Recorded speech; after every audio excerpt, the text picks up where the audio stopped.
балам келе ғой. Келіп отыр. Отбасы күні екен бүгін.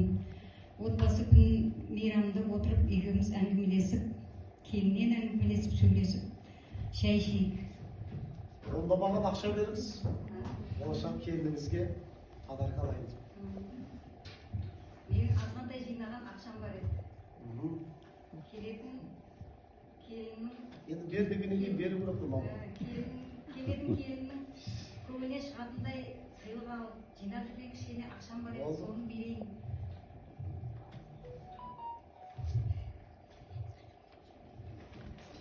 Осыны алып, мейрамдап келе ғой бала. Құдай қолдап желеп өсіп кеткен баламның саудасын беріп, дені сау болып, алған жары адалынан келіп, ойынан шығып, өмір жастарын ұзақ болып, бақытты ете гөр. Амин.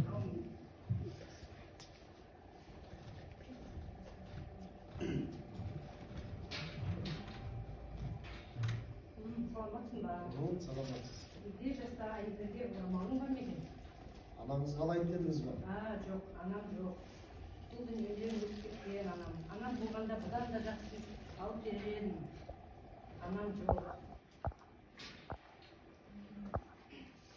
Дұрыс екен ол.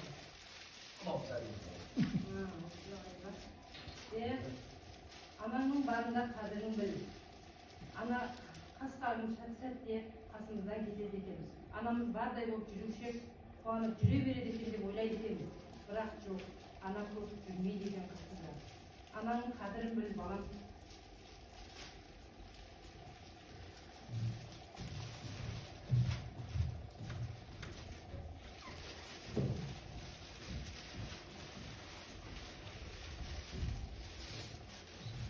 Келіп қалдың ғой балам.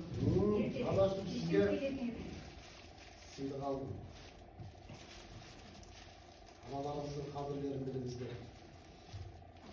Анашым алдында басиетім, басқадан ерекше қой қасиетім, жеткізген мені биік белестерге анашым сіздің асыңыз, ниетіңізді сізге ұнайды деген мақсатта осы бір әдемі ақшалықты сізге алдым анашым.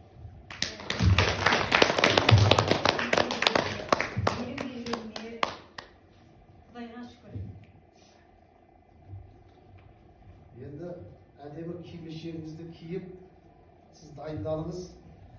Әдемі ас мәзірі тәтті мейрамханаға сізді апарамын. Сізге келші бір әсем ән орындап берейін. Сіз киініп алыңыз анашым.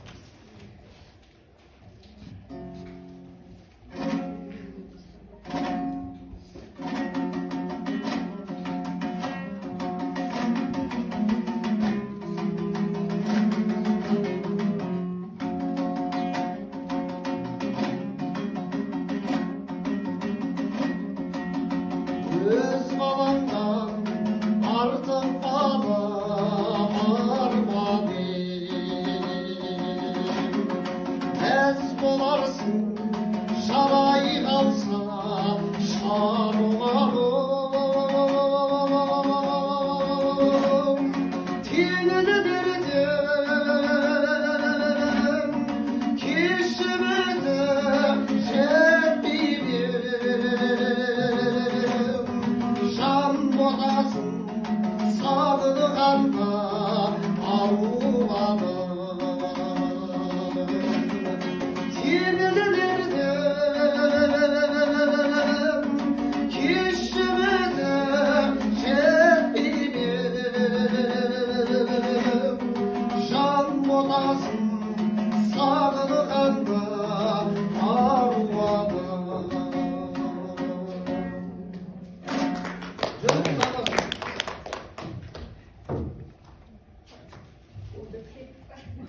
Рахмет, осындай бала, осындай Құдайдың осындай берген баласына шүкір.